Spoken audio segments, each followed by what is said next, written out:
Hello and welcome into the Hill City. It's the Lynchburg Hornets playing host to the Roanoke Maroons in a conference clash here on a midweek matchup. Joe Brennan joined alongside my good friend and partner Kevin Nestor.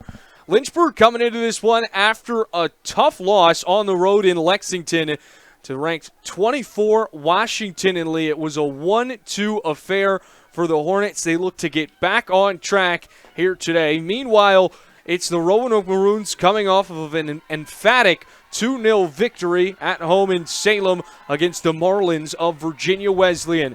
Lynchburg and Roanoke with just 2 games remaining in the regular season, looking to get right before we start postseason play with Odax right around the corner. Kevin, it should be a fun one today. Lynchburg, you got to feel like with history on their side, feels like a pretty confident coming into this one. Meanwhile, the Maroons with a great opportunity to play spoiler on Schellenberger Field today. Yeah, Lynchburg, this is a team, they haven't lost back-to-back games all season. And whenever they do lose, or even in wins when they don't score a bunch, they come back in the next game with a lot of firepower. They're looking to get the ball in the goal at a high rate this afternoon. Roanoke, this is a team that their record really doesn't show the reflection of their schedule. They had a really tough out-of-conference schedule. You mentioned the good win last time out against Virginia Wesleyan. They're trying to stack momentum as this season comes to a close. Well, we'll take a look at how these two teams match up on paper, but it has been a Lynchburg squad that has currently bodes a 27-game winning streak over the Roanoke Maroons, with their last win coming all the way back in 2003. But Lynchburg's offense has just been explosive, to say the least, this season. 4 goals per game, 19 shots, 11 penalty corners earned. What has this team just done so well in your eyes, Kevin? I mean, they just have so many players that can capitalize at any point in time throughout the game.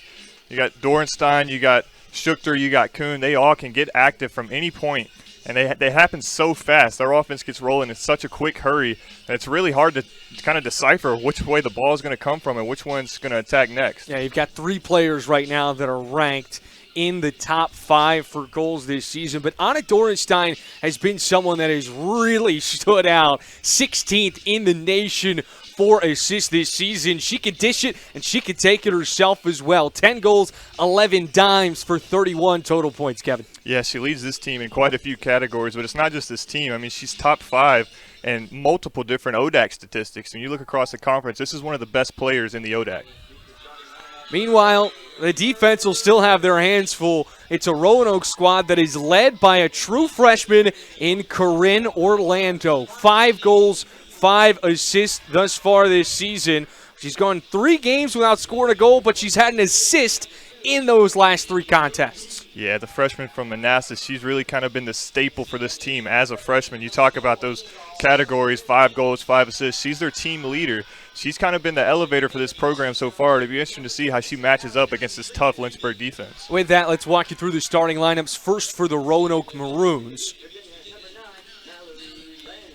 It'll be Chloe Miller in goal, then Crabtree, Mountcastle, Robertson, Holmes, and Orlando, followed by Tamaron, Seal, Boyce, Ralliford, and Baker to round out the order. Now for the Lynchburg Hornets, not a change you'll see there. It's been really the same starting 11 throughout this season. Schoons in goal with a back line of Lamb, Muir, and Stifler.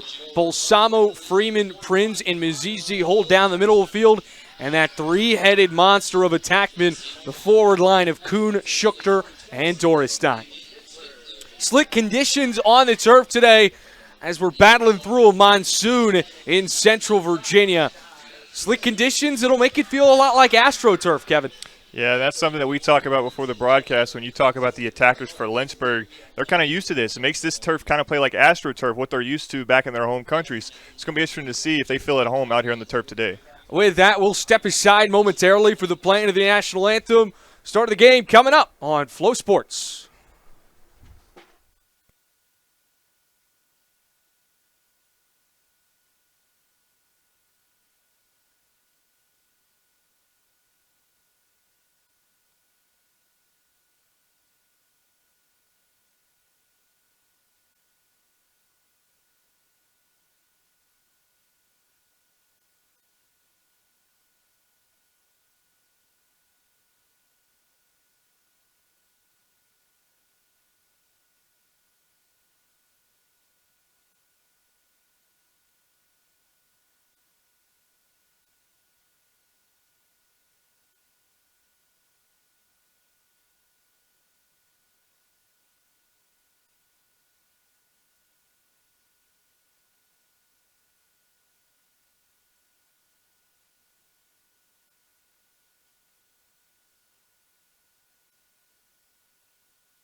And we welcome you back into Schellenberger Field. Joe Brennan and Kevin Esther on behalf of LHSN and FloSports. A conference showdown in the penultimate regular season for each of these squads as we slowly start to approach ODAC's right around the corner. Lynchburg, Shenandoah, and Washington and Lee atop the conference standings. You've got Roanoke that has a chance to play spoiler with their matchups as we go through the bottom, but it is going to be really interesting to see how they decide to try and slow down this Lynchburg offense that has just been roaring all season long. You've got Sar Prinz, Danny Kuhn, Maddie Schuchter, and Anna Dorestein, who all rank in the top 7 of the conference for goals per game this season, Kevin. Yeah, this is going to be a tough task. You talk about how young this Roanoke team is. Got Chloe Miller in goal for the Maroons. She's going to have her hands full. A freshman keeper from Charlottesville, Virginia. See if she's up to the task today. You know, a whole lot of freshmen in this lineup for Roanoke. It's a very young team with only 1 senior and 4 juniors on the squad. I think the thing about this Roanoke team, when they have possession, we've seen it a lot on film, they like to slow things down. But for Lynchburg, they apply so much pressure defensively in really all areas of the field that it's so hard to slow things down and run your pace against such a great defensive unit. Yeah, the press was something that we really had our eyes on at the beginning of this season to see how that was going to pan out as the year moved along. And it was that Bates game early on in the season where you really saw the troubles that it can cause opposing teams. You know, traditionally you're going to see that front line and really that full field press try and force people to the edges, the outside sidelines. But rather, this is a Lynchburg team that's wanted their opponents to go to the middle and through the middle, trying to go against, you know, some of their most talented defenders with girls like Allie Freeman and Kanye Mazizi, Doris Stein, Olivia Muir, you name it. And with that, they have caused a lot of problems, and it's been quite successful. But in those games where they've had challenging, formidable opponents with Bates, Ursinus, Washington, and Lee, it hasn't been the defense that has really caused them issues. The only game that they've dropped where the defense might have been a concern was the Rowan contest where they let up 3 goals in regulation. Other than that, it's just been really what the offense can do, which feels crazy when you're looking at a team that scored 4 goals a game, Kevin. Yeah, 100%.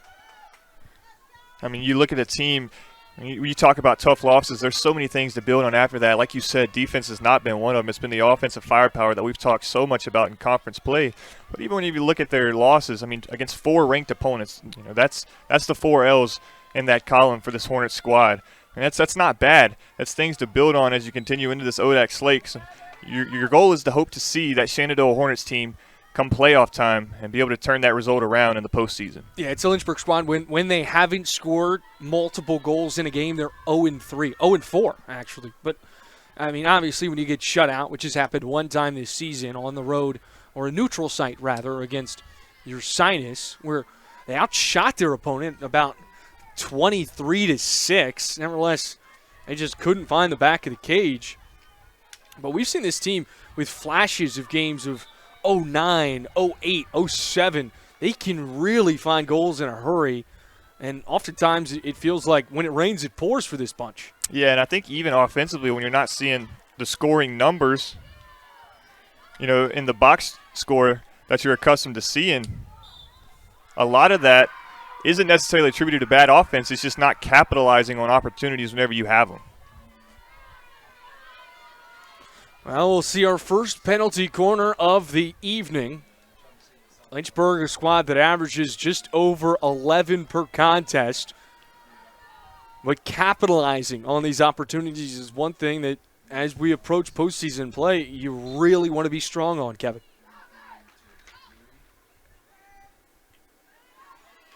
Mazizi over for Doris Stein. She'll take a big swing, a low roller. Freeman on the doorstep, can't push it through.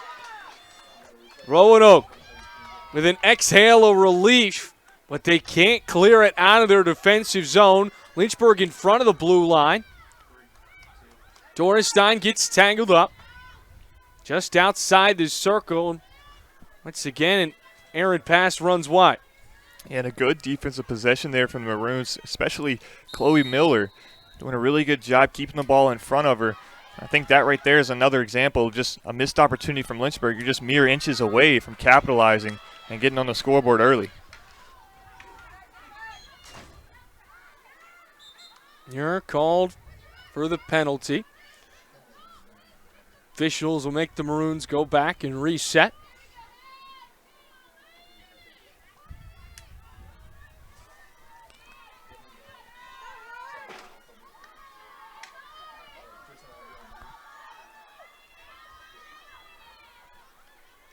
You're looking near sideline for Prinz. It was 5-hole, through her legs back to Freeman. Directing her way through traffic, and Freeman with a quick stick, but it's off the mark, couldn't get all of it, and the Pearl rolls out of play. I really think early on, just the fight for possession, it looks a little bit sloppy on your screen, but I think that's just a tribute to those field conditions we talked about earlier. You know, when they first took the field, you could see the water kind of seeping up out of the turf. I think you're starting to see some of those sticks start to drag a little bit, and that could be attributing to some of these sloppy possessions. The rain has slowly started to subside. Not coming down as hard as it was pregame, but obviously you mentioned the slick conditions that we're going to be faced with all day long. And the Maroons now with their first chance of the afternoon.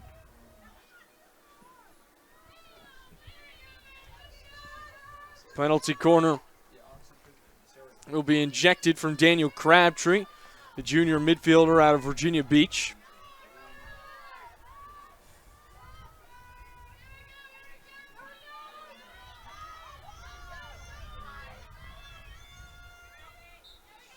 Crabtree goes near side wing.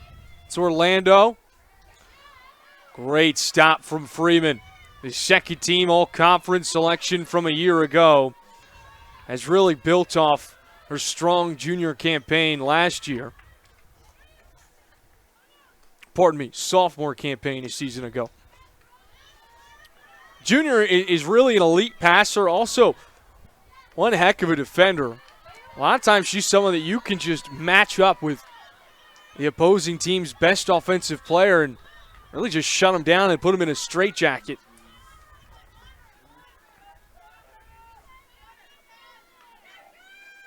Sarprinz trying to find Mazizi. Pass is intercepted by Robertson. Able to claim possession right back. Goes down low for the freshman Christian Berry, who can't handle it cleanly, and it rolls out of play.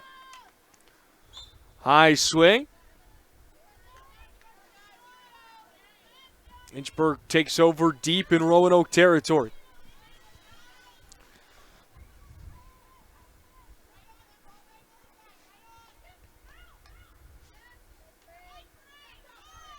You know, Kevin, we talked about it at the top of the broadcast. Lynchburg, while they've dropped 4 games this year, they have yet to drop consecutive matchups. And that's got to tell you something about the adversity that this team has and really just the overall mental resilience. Yeah, and I think that, you know, you talk about no team likes to lose, right? I think that's a given. But this team comes out and the games after a loss are in a low-scoring affair, and it just, like, ignites a fire in them because they go on, like, an offensive tear. It's really fun to watch. It's just one of those things. You see the conditions today coming off of a loss. Can we see that firepower here today? So far, the Roanoke defense has been up to the test. Meanwhile, the Maroons have really started to find their stride here towards the back half of the season, and that shouldn't come as much of a surprise when you have such a young team that's really trying to build that foundation towards the future. You got to feel pretty confident with victories in 3 of your last 4 contests. It included their first set of back-to-back wins all season long as they took down EMU on the road and Sweetbriar at home. The only loss in their last 4 games was to then-ranked number 17 Shenandoah. Yeah, and I don't think you can sleep on that loss. I mean, they put up 2 goals on a Shenandoah team that has been really, really stellar this year. I mean, the Shenandoah team held Lynchburg to 2 as well. So that lets you know Roanoke's got a little bit of firepower themselves. Be fun to see if this Lynchburg team, you know, kind of recognizes that and how they play against it. And that one was even a little bit closer than the final score might reflect. Shenandoah got a late goal with under 2 minutes to go. That really sealed the contest. And it was a Roanoke squad that was just really efficient with the shots that they had. They had 6 on target, converted on 2 of them. And you talked about the keeper at the top of the broadcast. That played a crucial element in that one as well. Really kept them alive in that bowl game. 28 total shots from the Shenandoah Hornets when they played the Maroons this past week. Yeah, and I think that's credit to their entire staff and the way they've been approaching this season. As you look at Chloe Miller, their keeper today for the Maroons, she's been really up to the test as a freshman, and that's something that whenever you enter the ODAC, you've got to be ready to go because there's so many teams and so many different kind of firepower weapons that these teams have and can use. You got to be able to adjust on the fly, and I think this Roanoke Maroons staff has done that really well. Chloe Miller, the freshman keeper, has had 3 matchups this season with 10 or more saves. Set a career high of 12 against Washington and Lee. That was one where she was just pelted. Had 18 shots faced on the afternoon.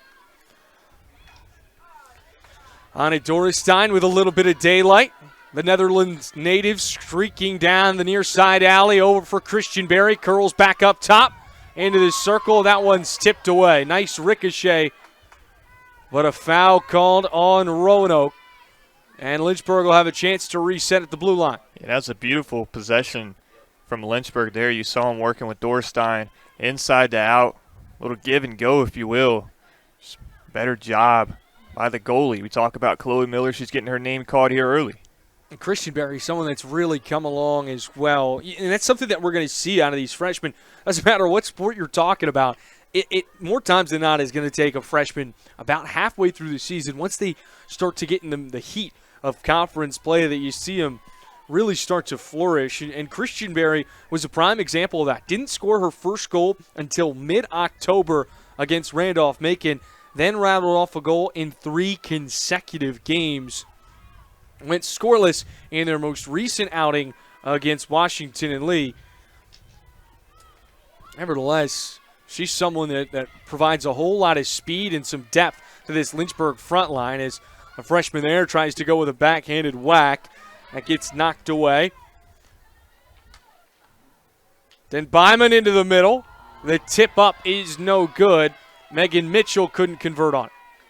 Yeah, you talk about freshmen and kind of the impact of getting your feet under you as the season goes along. I mean, it's so tough to do because it feels like as soon as you get your feet under you and you're ready to go play, you get into conference play, and then you got to go play teams like W&L and Shenandoah.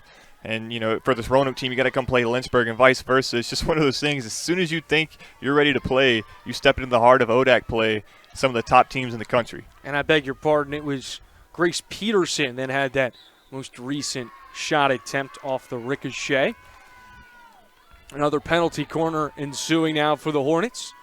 Lynchburg sporting the all blacks today with red letters and numbers. All whites for the Maroons with, you guessed it, maroon letters and numbers.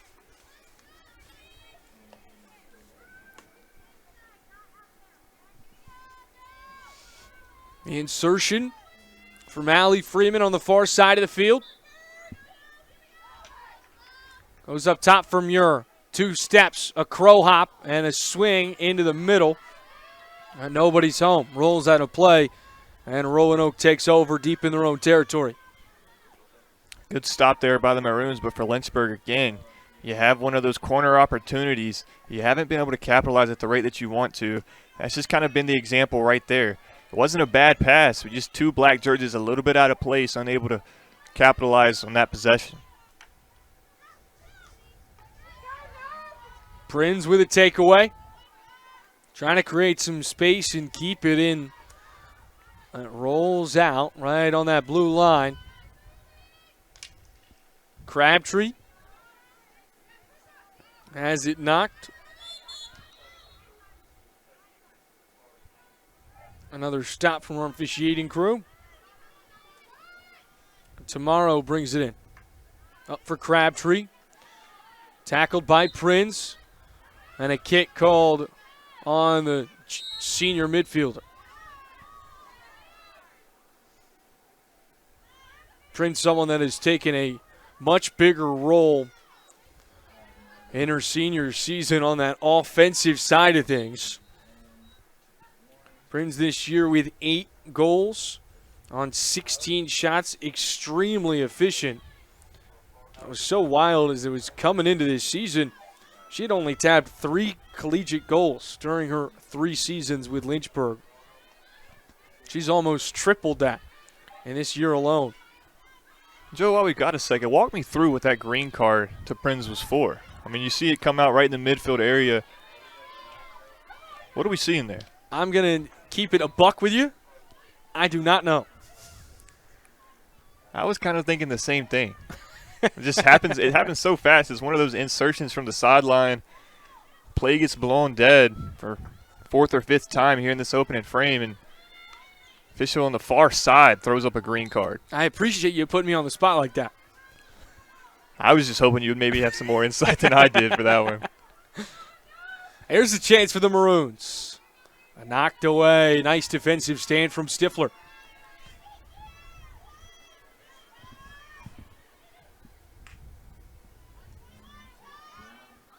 Big swing downfield off the foot of Tomorrow. But I do think when you talk about, fouls as a category, that's something that for Lynchburg, they've got over 500 fouls on the season is what the stats are saying. 30 plus a game, I'm not really sure. We'll check that one out. Our statistician, Grayson Howes, telling us that's right. That's something you got to clean up if that's the case.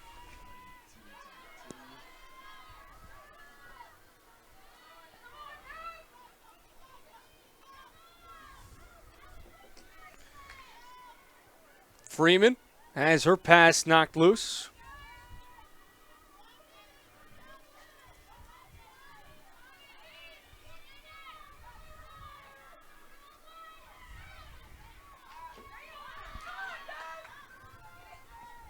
Roanoke with a takeaway in the far corner.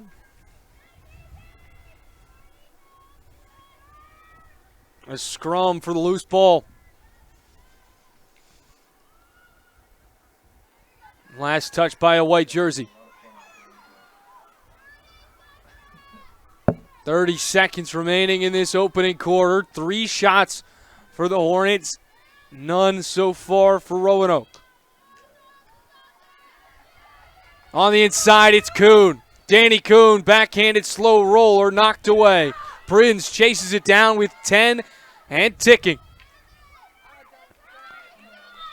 Tangled up. And that is how we will conclude the opening quarter of play. Through 15, we're scoreless. Lynchburg, Roanoke. Second quarter coming up on FloSports.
And we welcome you back in.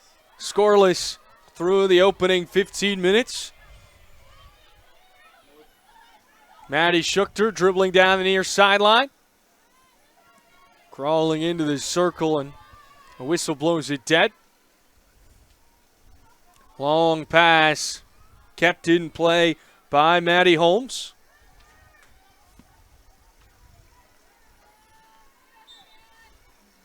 Early on, you're seeing that defensive pressure that we talked about at the top of the broadcast really work out for Lynchburg. They have really dominated possession here this afternoon. It's been attributed to allowing Roanoke to absolutely nothing with that press.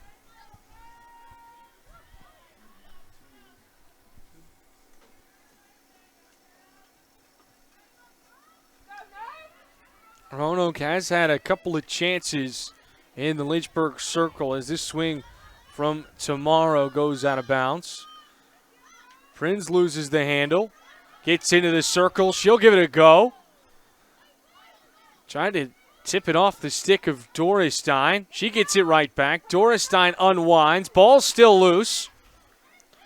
Seal gets a stick on it, and a great clearance from Roanoke. Really good job recovering from the Maroons defensively for a second there. The goal was left unattended. Ball behind the goalkeeper's back. Lynchburg unable to capitalize.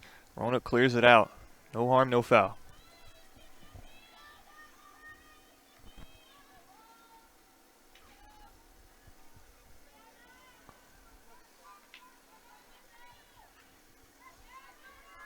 Balsamo with a cross. Maddie Schuchter with the hold. Back up top. And sent out of play. Schuchter's someone that's really started to come alive as of late offensively. Set a career high a few games ago against Bridgewater during homecoming. That tabbed a 2-game stint with 7 goals. Followed it up with 3 against Virginia Wesleyan. Also tabbed an assist in that contest. Then followed it up with another assist in their most recent game against Washington and Lee. As you see Dorestein's chance right there off the crossbar. I think Schuchter's someone who was kind of underrated when you talk about how good Kuhn and Dorestein has been for this Hornet squad. But all 3 of them, man, they can get it done at such a high and efficient clip. Well, you go back to last year when she was a freshman on this squad. Finished second on the team for total points with 7 goals and 6 assists. Granted, last year she did play a lot in that midfield line. Got moved up to forward this year. Both her and Danielle Kuhn. Together they have been an explosive pair alongside Dorestein. I mean, when you've got 3 players with double-digit goals, you're going to feel pretty good about where you sit. Offensively, both Dorestein and Maddie Schuchter have set career highs this season for goals. Schuchter has had a handful of multi-goal performances this season. Maddie Schuchter with a nice tackle. Working towards the middle. Entry pass for Christian Berry. That's, again, one of those opportunities. Christian Berry with an opportunity there. If the handle on the ball is just a bit better, I think maybe you attribute that to conditions, but an opportunity squandered nonetheless.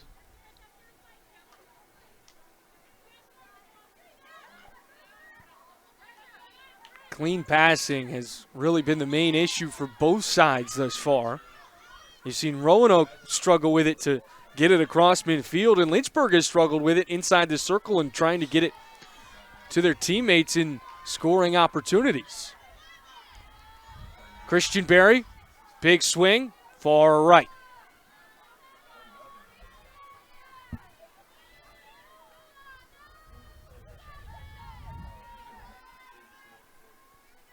And Lynchburg doing a good job really creating opportunities for themselves. It's not like they've not had the chances there.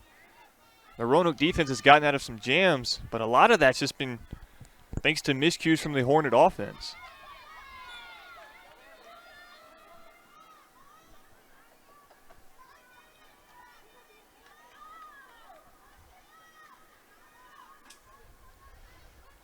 And this is a Lynchburg offense that is really trying to get back on track today.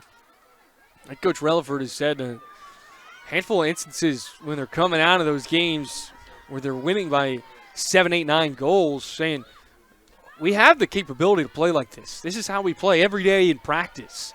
It's just about executing in those live game situations where we play our best brand of ball. There's nobody in the country that can beat us. And we've seen them with good fights against top squads like Bates early on in the year. That really showed defensively what this team can bring to the table in a national landscape.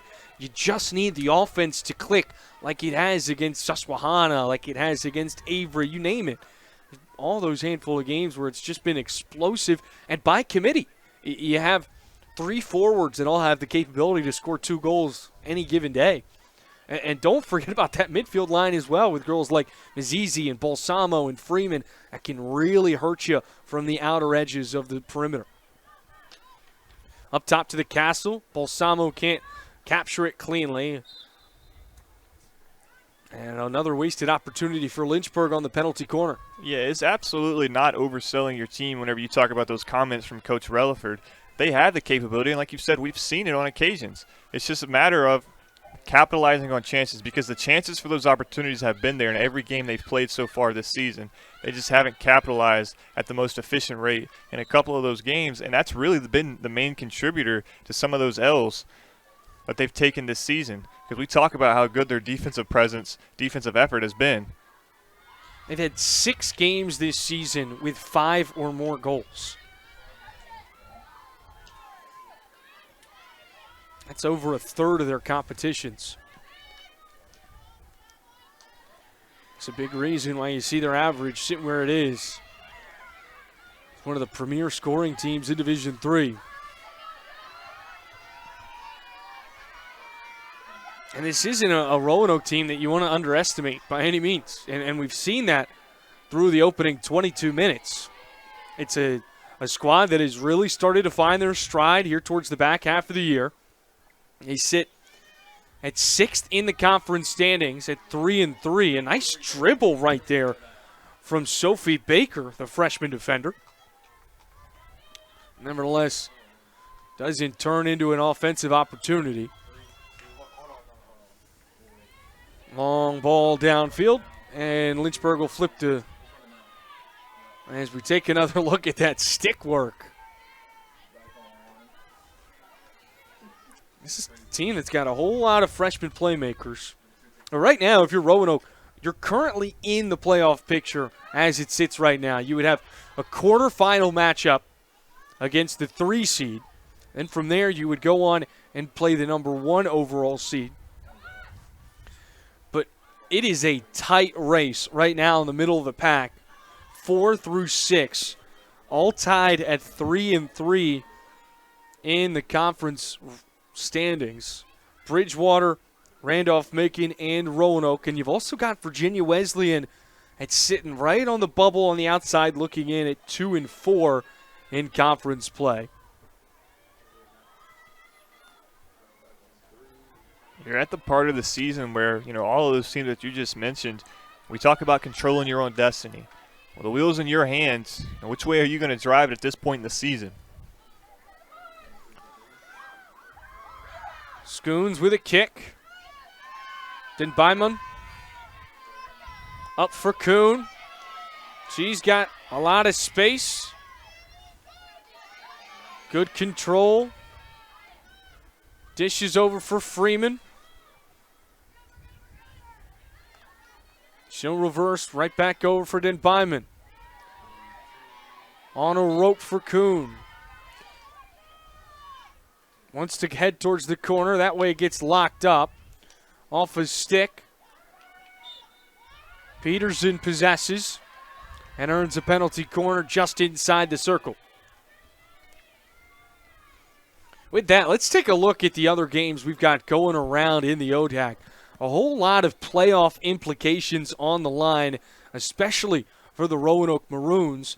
Randolph-Macon and Virginia Wesleyan, as we mentioned, Randolph-Macon 3-3 in conference play. Virginia Wesleyan at 2-4. Right now, Macon leading in that one 1-0. You've got Sweetbriar and Bridgewater on deck tonight, as Bridgewater also with big-time implications right in the mix, currently sitting at the 5 seed.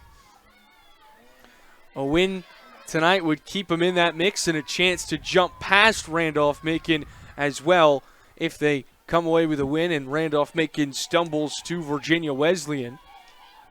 And you know that Roanoke has the tiebreaker over the Marlins as well, if that one ends up coming down to the wire with their most recent 2-0 victory over Virginia Wesleyan. And it should be a fun one. And it truly is going to go down to the very last game. Roanoke, with their final game of the year in Ashland against the Yellow Jackets, that could ultimately be the difference maker between being the 6th seed and the 4th seed. Yeah, and you're not just, talking about teams that are just going to show up to play. Like you said at the top of the broadcast, these are teams that at this point in the season, not only regular season, but once they get into that ODAC tournament, they're looking to play spoiler, and they have the capabilities to do it. You're seeing it with Roanoke here today. The defensive intensity is there. It's ramped up in the latter part of the season. So is their offensive efforts. They've been capitalized on it, winning 2 out of their last 3. It's going to be interesting to see how they finish out the season. And what's so tough is, if we want to go further back and look at their last 7 games rather than their last 4 games, where that 7 really hits you right at the midway mark, they've had some tough losses in there against some formidable opponents like Shenandoah and Washington and Lee, but also some nail-biters. You had a double OT loss at home against Bridgewater, and you had a 2-3 loss that went past double OT into a penalty shootout on the road against Hood College. Long ball from Muir, and she buries it. Lynchburg takes the lead with 5 minutes to go in the opening half. Really good job, and kind of right on cue. You talk about how offense plays at such a patient pace for this Lynchburg team. You saw it there from long range, able to capitalize and get the Hornets on the board.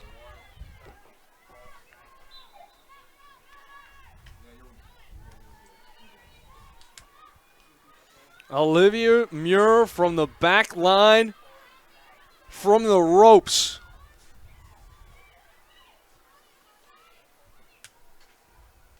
I think that just shows you how dangerous this Lynchburg team is. I kind of compare it to Shohei Ohtani for the Dodgers. In the postseason, they talk about he's in a hitting slump. But at any point in time, they can wake up. This offense can wake up. And whenever they get going, it's so hard to stop them because a little bit of confidence is really all this team needs to start executing on those little opportunities that might be squandered at other times. Well, when you've got 3 girls with double-digit goals, oftentimes that's where the attention can go, not necessarily on the senior that hasn't scored a goal this year. But Muir tabs her first goal of her senior season, just her 2nd collegiate goal with the Lynchburg Hornets.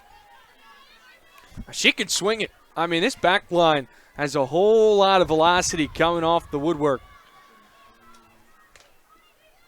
We've seen Balsamo as well, someone that can be very explosive on those penalty corner pieces, but that's something that we've been highlighting all game. How can Lynchburg become efficient in those penalty corner chances? Maddie Schuchter off the deflection. A nice defensive save made by Catherine Seal, the senior defenseman, the sole senior on this Roanoke Maroon squad. Nevertheless, it transpires to become a penalty corner. And you talk about firepower. I mean, that's why we don't necessarily just say those things for fun at the top of the broadcast when we talk about these goals can come in bunches, and they can come from anywhere on this field. And you're seeing it here. All they need is a little bit of momentum, a little bit more energy. It comes from that goal. Now they got a chance to strike again. Mazizi for Doris Stein. Hits it right back. And Lynchburg, once again, 2 goals in a matter of a minute on a Doris Stein. Dorstein just does a great job, has a handle on it, wants to wind up, take a big-time shot, doesn't go, able to get possession back, and just thread the needle. Beautiful job, giving the Hornets a 2-0 lead. You now have 3 Lynchburg Hornets tied for the team leader with 11 goals this season on a Dorstein, up to 33 points on the year.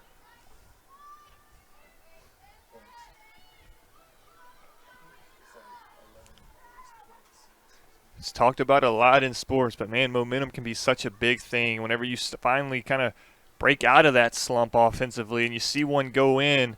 All of a sudden, things start to click. You start to get your playmakers more involved. Dorenstein, probably their biggest playmaker on this Hornet team, capitalizing there with her opportunity. I mean, it's a Lynchburg team that has scored 70 goals this season. Meanwhile, they've held their opponents to just 18 on the year. 70 goals on the season, and we still criticize their offensive performance in some of these games. And just as a point of reference, with all of last year, including 2 games in ODAC postseason and then 2 games in NCAA postseason, it's a Lynchburg squad that tabbed 72 goals in the first year of Jenny Relaford at the helm, while holding their opponents to 33 goals. Well on pace to surpass that goal total and really improve that goal differential as well.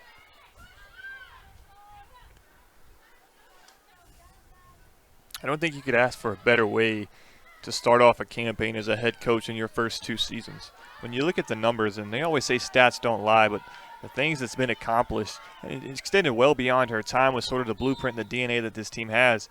Coach Relaford's came in, and she's kind of implemented her style, and it has fit this team beautifully.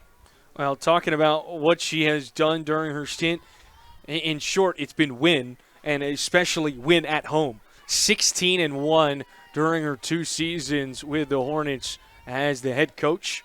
Relaford started as the assistant for Lynchburg as Allie Freeman gives it a whirl. Hannah Christianberry making 4 goals in the last 5 games for the freshman. Hannah Christianberry makes it 3-0.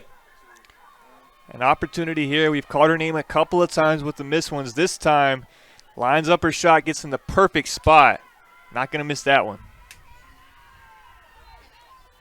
Beautiful job from the Lynchburg offense.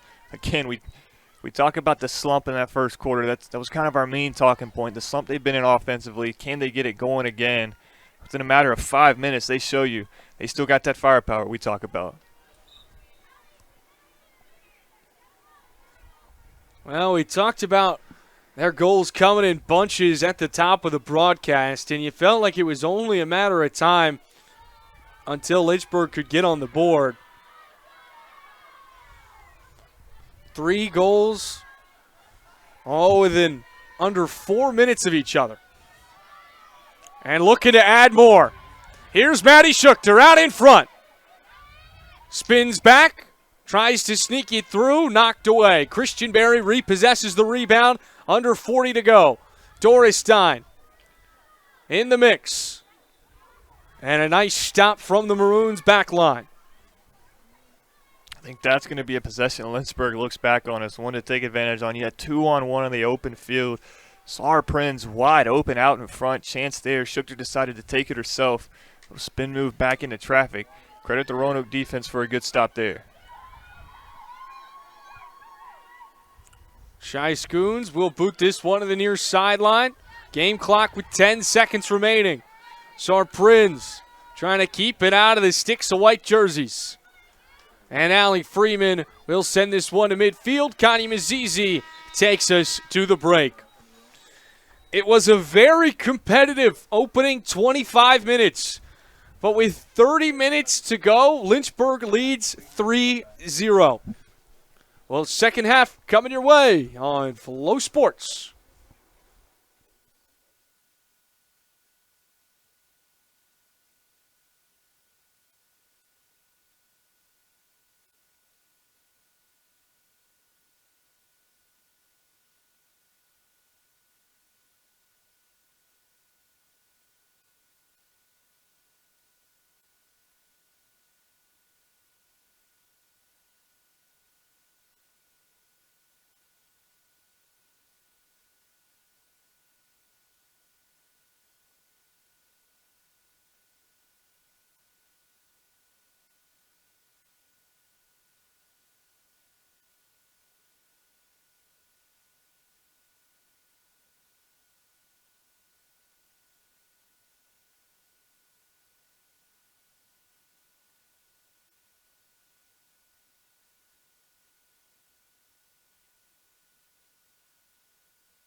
And we welcome you back in. Lynchburg leading 3-0 through the opening 30 minutes.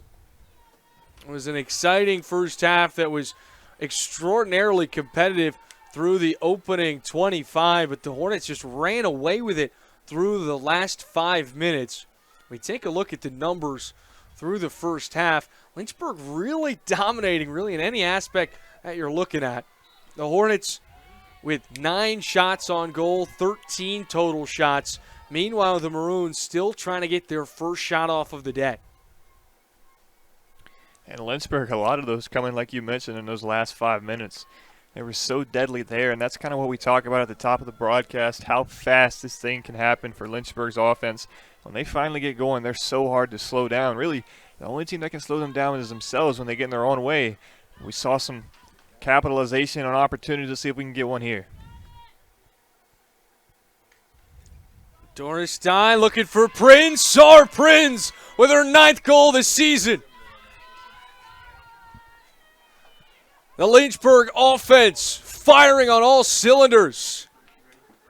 4 goals in the last 6 minutes of action. And this possession set up so slow, going outside, working back inside where you've got the numbers. Sar Prinz again, now 1 goal away from tallying 10 on the season. When it rains, it pours, and right now the floodgates have been opened for the Lynchburg offense.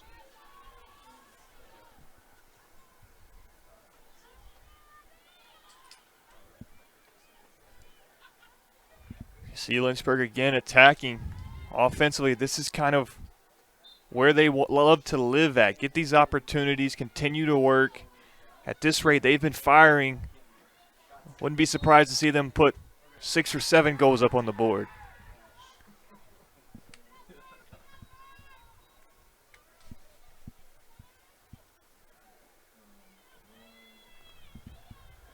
And Lynchburg now with their 2nd penalty corner of the second half. Up to 8 total on the evening. They have been quite efficient out of these sequences today, Kevin. That was something we were looking at coming into it. Balsamo going to let it fly. Balsamo's shot tipped away. And Roanoke escapes. And again, 2 completely different approaches. When you look at those penalties there. First one kind of slow, methodical working inside. That one letting a long-range shot fly. And again, it wasn't off target. It's better defensive play by the keeper. Is Easy orchestrating her way through traffic. Tries to find his streaking Danny Kuhn, but those two can't pair up for the connection. Just don't think you can kind of state how important this is for this Lynchburg team. You know, we spent the first 20 minutes of this game talking about, when are they going to get going? We know the firepower they have. When's it going to come out? And then 4 goals in, 6 minutes of game time just shows you that at any point in time when they get rolling, they know what they're doing, and they do it really well.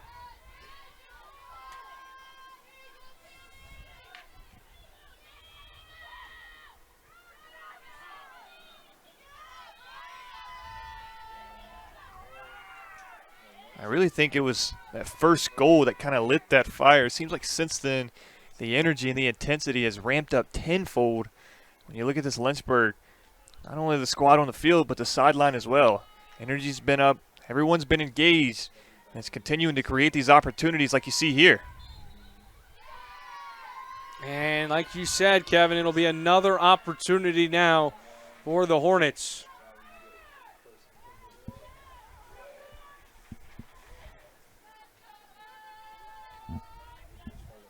At this point, these are things where this game continues to be this way as far as competitiveness. Lynchburg's going to use this to kind of work on different things because we've talked about they haven't utilized this part of the game as well as they've wanted to. So this is an opportunity for them to kind of figure it out, get their game plan together, especially as you head in to not only the conference tournament but the national tournament as well. What's so interesting to look at is right now, if all the games that we have currently active ended with the leader on top, and Lynchburg walked away with a win against Roanoke as we take another look at the swing from Muir, who's already got a goal today, and Roanoke walked out with a victory as well. And then Roanoke plays Randolph-Macon to end the season.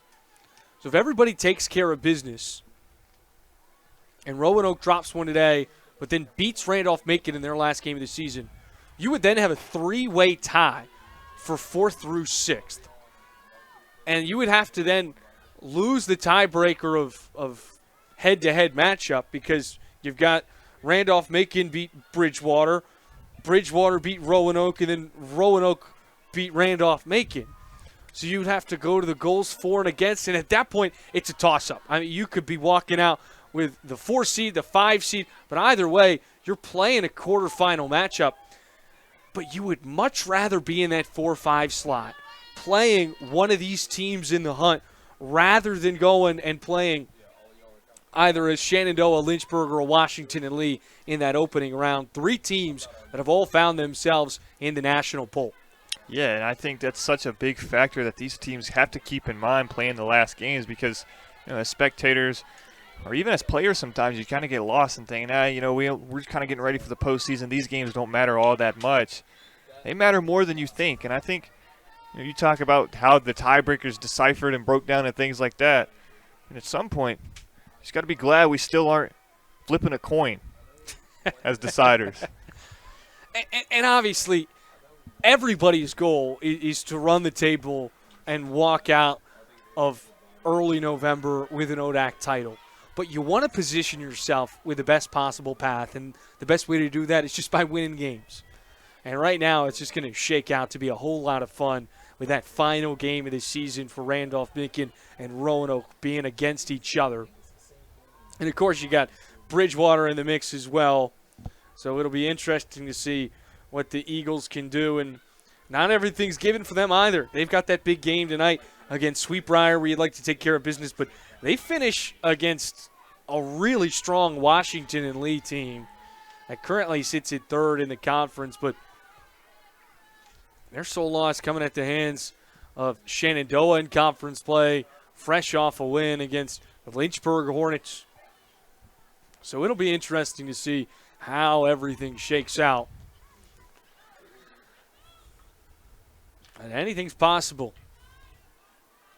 Right now you've got a Roanoke team that's playing their best brand of ball here towards the end of the season, but you have walked into the Hill City today playing a Lynchburg team that right now is playing like their hair's on fire. Couple of stops for the keeper. Dorestein sticks with it off the goalpost. Now Danny Kuhn tries to give it a go, and another great save made by Chloe Miller. 3 saves in that sequence. She's been a really big part of this Roanoke team, not only this afternoon, but all seasons. We talk about it. Really quick, while we touch on that, let's take a look at this replay. You see her go to work. A little bit of an assist. The goalie's best friend. Goal post. A little bit of an assist at that goal post that time. Nonetheless, the stat still counts. It doesn't go down as a save, but it does. Keeps a point off the board. Still a stop. Right now, you'll take any stop you can get as this Lynchburg offense has been roaring. Johnny Mazizi, big swing. Another stop for Miller. Rebound corralled by a white jersey. Johnny Mazizi took one to the ankle.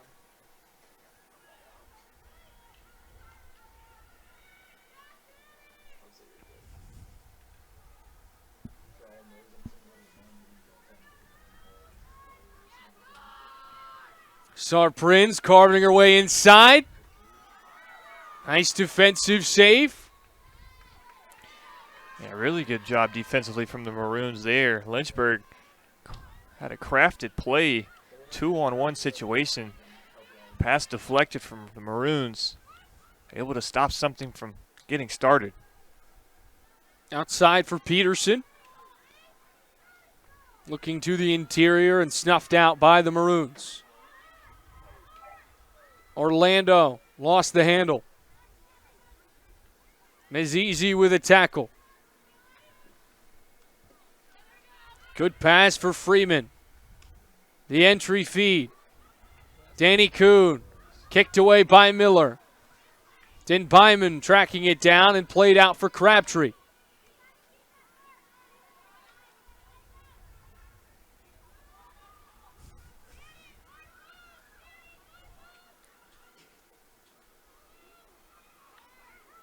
A whole lot of congestion on the interior.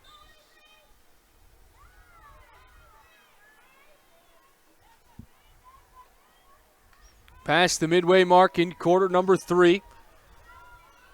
Roanoke still searching for their first shot of the afternoon.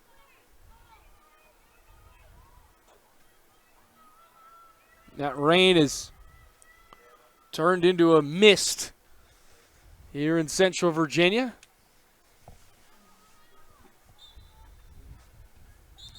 Still damp conditions on Schellenberger Field, and we're going to get a change between the pipes for the Hornets. Shai Schoon's day will be done.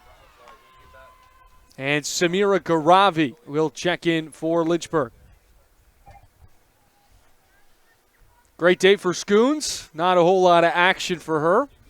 Nevertheless, did what was required.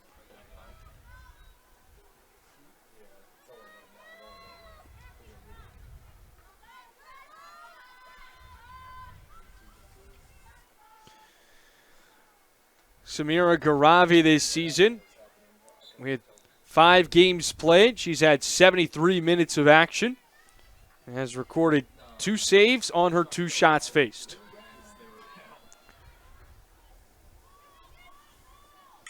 Most recently played against Virginia Wesleyan. Got 22 minutes of action against the Marlins. That's where she tabbed 1 of her 2 saves this season. The German native. I think what's so impressive about this Lynchburg team, Joe, is at this point in the game, and we've seen it throughout the season like this, when you get into these games, the foot doesn't come off the gas. You know, they're continually working on something, and you see the defensive pressure. It's not stopping. Roanoke had a chance, on their end of the field to maybe create something, to maybe get out of the slump that they're in offensively. Lynchburg denying them, pressuring everything, creating stops. Now they've got the ball back in their possession. It's just been impressive to see them continue to work on all of these little things that add up as the season goes along. And you know this is a Roanoke team that can battle back and can really hang in there with formidable opponents. You know, we talked about that Shenandoah matchup, a team that lost to the Lynchburg Hornets just by a goal. That was a 2-3 score with 2 minutes to go in the fourth quarter. You had Roanoke really hanging around in that one. I really think what's so impressive is if you take Shenandoah out of the equation in the ODAC, you can almost create sort of that, a circle of parity where you got teams beating teams all within each other, and that's what makes this race for the playoffs so much fun, because you start to see these teams match up against each other again, and there's nothing that's a give me at this point in the season. Well, we potentially have a chance for a 3-way tie, 1 through 3 and then 4 through 6. So everybody in the playoffs really neck and neck.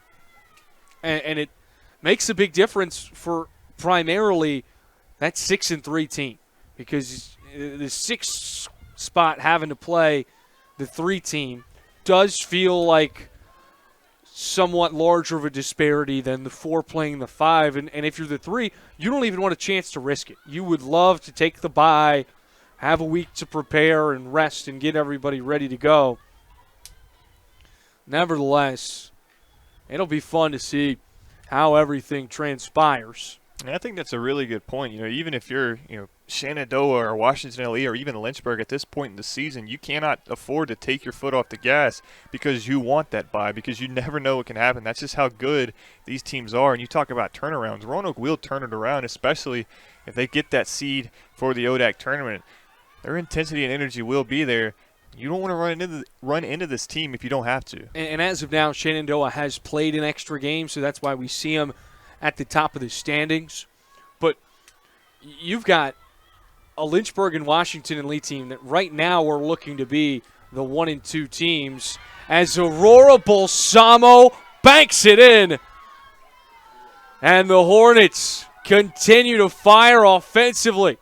Her 5th goal this year. Really good job there offensively. You saw it almost come from nothing, getting out in the open field. This was a look the whole way and threading a needle. You couldn't have placed that ball in a better spot.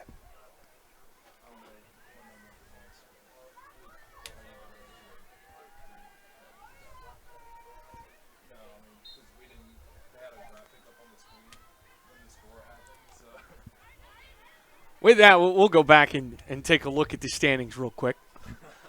Lynchburg just put together that quick offensive run, and Aurora Balsamo capitalized on it.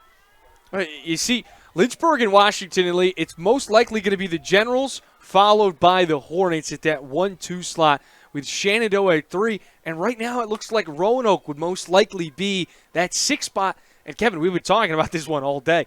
Those are two teams that played each other so tight. So while if you're Shenandoah, you feel confident saying, there's a pretty big gap in the conference between 3 and 6, the gameplay doesn't show that. While the records might reflect it, those were two teams that played each other extraordinarily tight, and the Maroons could walk into that one and seriously cause some chaos in the conference postseason. Yeah, and as close, as we are to the postseason, you want to start looking that way, but it's so hard because there's still 2 games to play for majority of these teams in the conference. And those 2 games, they decide quite a bit because you mentioned it. You can go from being first to third in a heartbeat and having to play in that first round, just like you can go from being, a 4 or 5 seed down to the bottom and have to go play a team like Shenandoah. So these things matter as this season winds down, and it's something to keep an eye on, not only here on Schellenberger, but as the slate continues to wind out here tonight. The regular season concludes this Saturday on November 1st. We'll have 5 matchups all across the conference, everybody getting in the mix. Sweetbriar, the only squad that will play a non-conference game to conclude their season. They'll face off against Meredith College.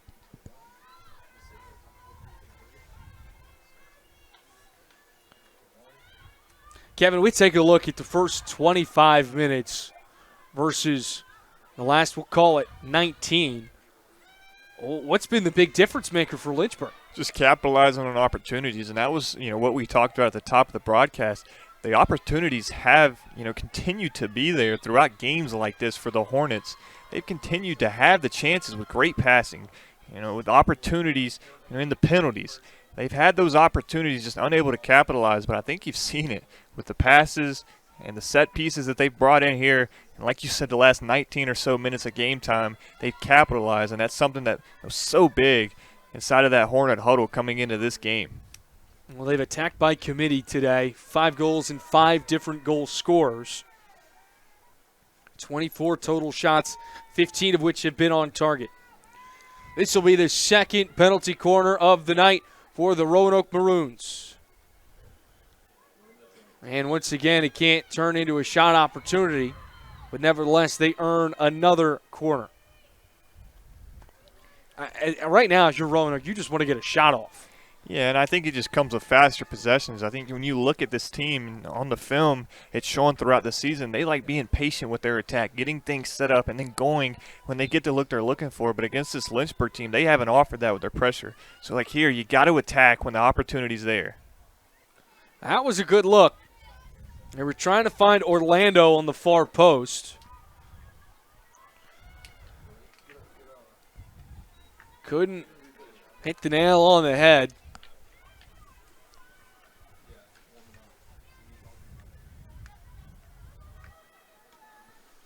Yeah, we talked about how Lynchburg likes to force everything to the middle defensively. That right there is an example of it again.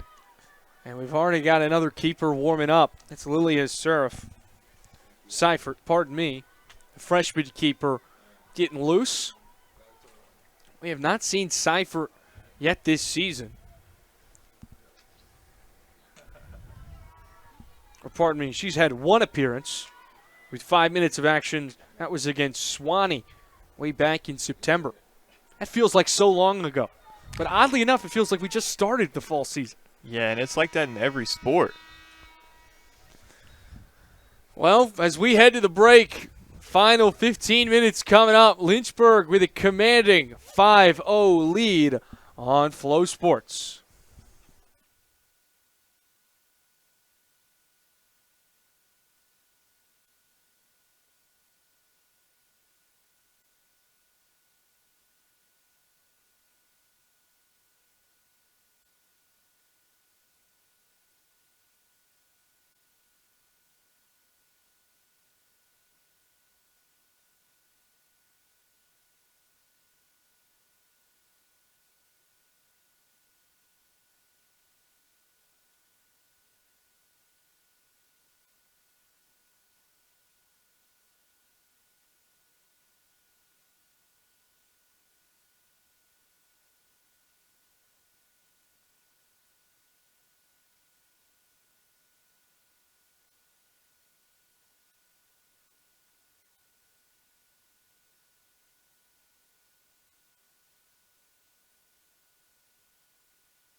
And we welcome you back into Schellenberger Field. Joe Brennan joined alongside Kevin Nestor. Lynchburg Hornets running away with it here in half number 2. 5 goals with 5 different goal scorers. The Hornets have been explosive, to say the least, Kevin. Yeah, they finally figured some things out offensively, and it wasn't like they were really struggling that much. It was just capitalizing on the opportunities and really just the looks that they're getting from the Roanoke defensive unit. Defense for Roanoke, they come out strong in the first 20, 25 minutes of this game. Nothing really changed that much other than Lynchburg started finding the opportunities. It really seems like right now Lynchburg is just taking care of business. This is a squad that hasn't dropped back-to-back games all season long, and coming off a loss has been their best brand of ball all season. If you look at the most recent time they lost to Rowan, the next game, 13-0. Prior to that, it was an 8-1 win against Susquehanna. And before that, it was a 5-2 victory against Mary Washington, a very talented Mary Washington team at that. With that being said, the Hornets, a win today and then a win tomorrow would make them the number 1 seed in the ODAC regular season standings. I apologize, I misspoke earlier. Lynchburg with a tiebreaker over Washington and Lee and Shenandoah as Connie Mazizi works on the inside, loses it momentarily. Freeman corrals at the outer edges, contested by a Maroon, and it's tipped away and possessed by Roanoke's Sophie Baker. At Lynchburg, they control their own destiny, which is the best spot you could be in for a squad at this stage of the season. Obviously, walking away with a conference title gives you a bid into the NCAA tournament. Right now, you really feel like Shenandoah, Washington, and Lee and the Hornets are all really on the bubble when it comes to at-large bids. It's obviously going to be a big difference maker on how many quote-unquote bid stealers there are, which, if you're unfamiliar, that would be a team that would not make the tournament if they do not win their conference. So if an underdog comes out of a conference tournament with a title and then the favorite that was already going to be a bid gets an at-large, that takes away 1 spot from a team. So depending on how many of those we see, the ODAC could have anywhere from 1 to 3, maybe even 4 if something crazy happens, teams in the NCAA tournament. More likely than not, it'll be around 2. Yeah, and I really like what you said there about Lynchburg kind of controlling their own destiny. We touched on that just a little bit, kind of in that 4 or 5, 6 spot in the conference. But, all of these teams in some capacity do. Lynchburg, obviously, for the 1 seed, but then you look at teams like Roanoke, Randolph, Macon, teams like that are still competing to get their seeding in this conference tournament. It's a really big deal at this point. That's why these games mean so much. Only 2 left, 1 after this one.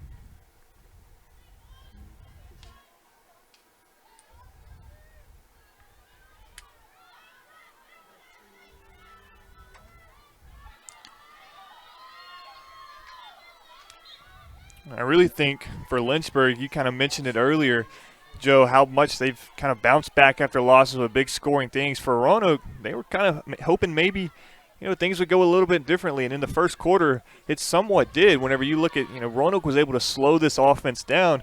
You kind of got to hope that when you're playing the possible number 1 seed in the conference, you on the road, you want to come here thinking, okay, it's the coldest day of the year, a little bit rainy. Maybe we can go in there and have something for them. Allie Freeman with a big swing, kicked away by Miller. Mazizi repossesses, drives towards the baseline. Danny Kuhn can't put his stick on it. Nevertheless, goes out of play and a penalty corner awarded to the Hornets for their 12th of the evening. We do apologize. We're having a couple of technical difficulties with our scoreboard. It is the 4th quarter, not the 3rd. 11:25 remaining in this contest.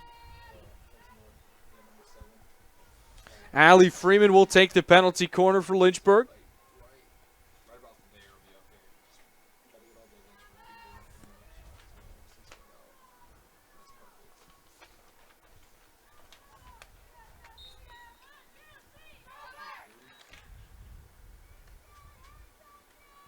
Mazizi right back over for Dorestein. Stopped by Baker. Really nice job there by Maroons defensively. That's what they were doing in the first 25 minutes of this game to limit Lynchburg, stopping those opportunities, keeping their defensive energy up, and being able to create possessions for themselves.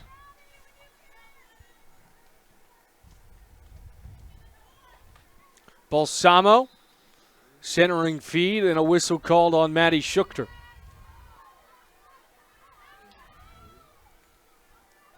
Once again, the passing, that's really been the main thing that we focused on today for both sides.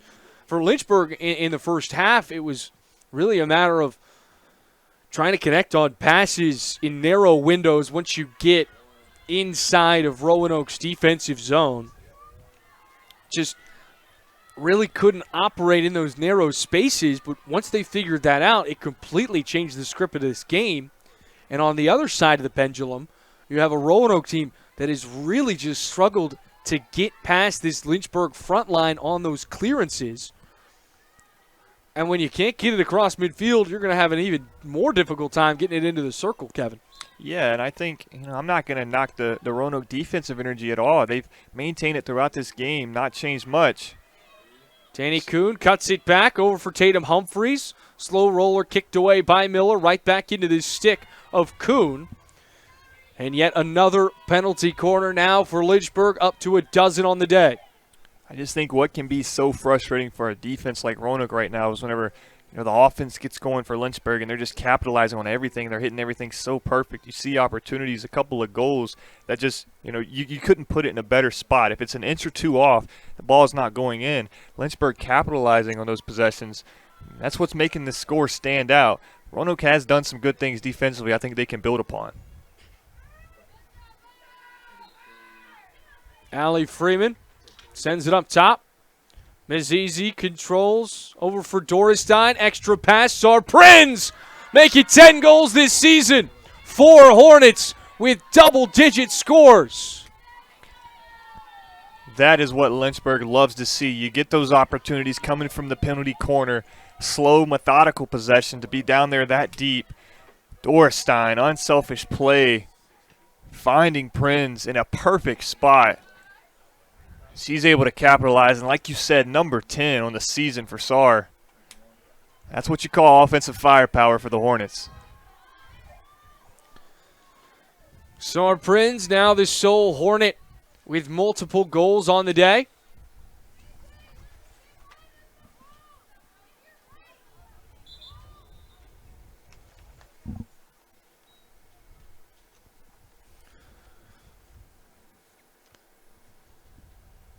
What a season it has been for the midfielder Sarprinz.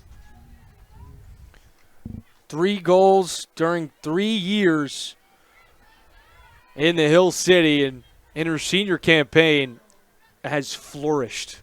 One of the top scorers in the conference, now with 10 goals this year.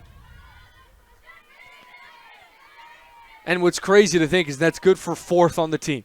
Yeah. I mean, that's what makes our job so difficult. When you look at the stats, you come in here to try to pick a player to watch, and you got 4 players now with double-digit goals. I mean, that's doing it by committee. And then on top of that, you add in a midfield line that can really make you pay in a lot of different ways, where they're not necessarily showing up on this stat sheet. Kanya Mazizi, really at the top of that list, a 2-time All-American as a junior for Lynchburg. And it hasn't necessarily been the goals or the assists that have made her that player. It's the stick work, the facilitating, and the leadership above all else for Lynchburg. And then you add in a lockdown defender and a great distributor with Allie Freeman, another all-conference player. And it has been an overwhelming amount of talent from Lynchburg this season, to where you feel like the record does not necessarily reflect the talent this team has. And that is something that feels astounding to say when you're talking about number 18 in the country. Oh, my goodness. Anna Dorestein shot that one out of a cannon. A missile. Beautiful job showing off not only the footwork and the stick work, getting by a defender in a one-on-one situation. She says, nah, I'll take it myself. And as you mentioned, left nothing behind on this shot. Able to throw it in there. Second goal in the day for Dorestein. That one comes emphatically. Oh, my goodness. Anna Dorestein with maybe the most impressive swing we've seen all year long on Schellenberger Field. She's up to 2 on the day, make it a dozen now this season for Dorestein, and Lynchburg showing no sign of slowing down. Galloping downfield, long strides into the circle. Now backing down her defender, plays it up top for Freeman. Freeman carving her way through traffic, collapsed on by 3 Maroons, and draws the penalty corner. I think, that just kind of sums it up. You were talking about Zizi and how she's not falling off talent-wise, but when you surround her with the talent that this Lynchburg team has, there's not as many talking points. And as soon as you go to talking about that, here goes one of those talking points. Dorestein emphatically throws her second goal of the day up on the board. Just an absolute thing of beauty. Lynchburg a chance to add another one here.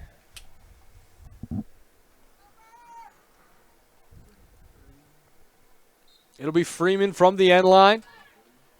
Den Byman takes it herself. Kicked away by Miller.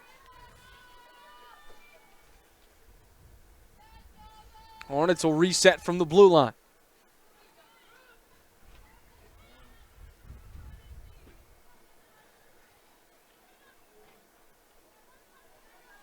A big night in the Hive all across town for Lynchburg Sports.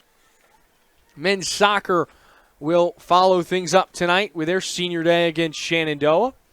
Also got women's volleyball tipping off in about 10 minutes. Right down the field in Turner Gymnasium. They'll play EMU. Wednesday night's always a primetime evening in ODAC competition. If you're a Lynchburg fan, 3 squads, field hockey, volleyball, men's soccer, that are all fighting for that 1 seed come conference time. Dorestein looking for the hat trick. Anna Dorestein makes it number 3.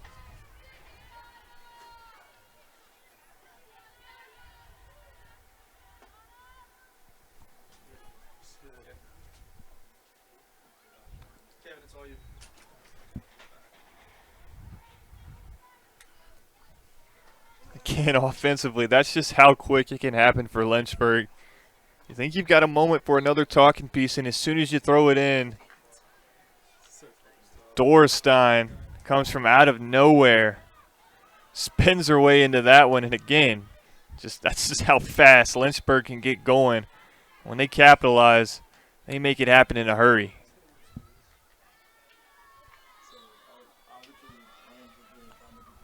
A great job from Dorestein right there to create some open space and capitalize on it.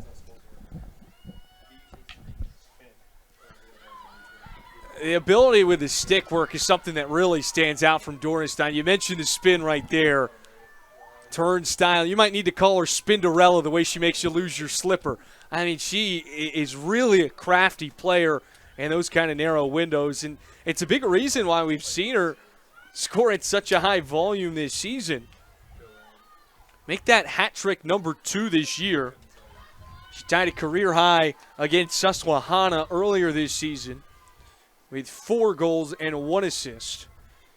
And those 4 goals and 1 assist in that game as well against the Riverhawks all came in half number 1. When you talk about Dorestein, though, 3 goals here tonight, but that's not even arguably the best part of her game. You look at her coming into this game, 16th in the country in assists per game. I mean, she can throw the ball and a dime to her teammates as well. She's kind of Patrick Mahomes of this team.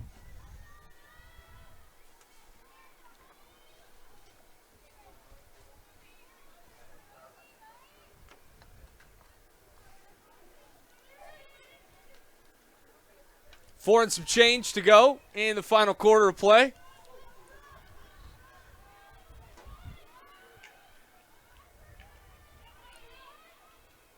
I don't know if Anna Dorestein knows who Patrick Mahomes is. I don't know, but she's making a couple Mahomey plays out there.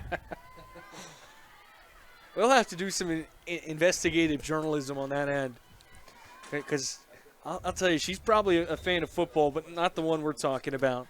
The Netherlands native. This is a team that has a whole lot of international representation.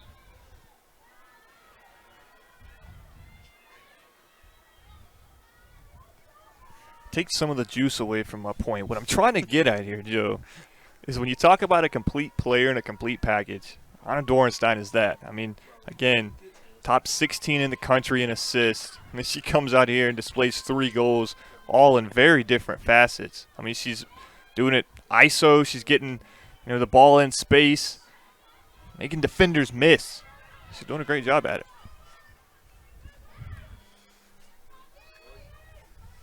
And Dorenstein, truly, I mean, she's been a part of 5 goals tonight for Lynchburg. 3 goals, 2 dimes. Allie Freeman has tallied the other pair of assists as Lynchburg has an assist on half their goals tonight. Here's Freeman now looking to the middle. Tipped away. Maddie Schuchter on a beeline, tracking it down. Turns back to the middle, lets it go. Rejected. And Roanoke escapes another threatening offensive sequence from Lynchburg with 2.5 minutes to go. Connie Mazizi with a tackle towards midfield, now entering the offensive zone. Balsamo lets it rip into the circle. They were looking for the tip from Maddie Schuchter, and the extra England native can't put it through.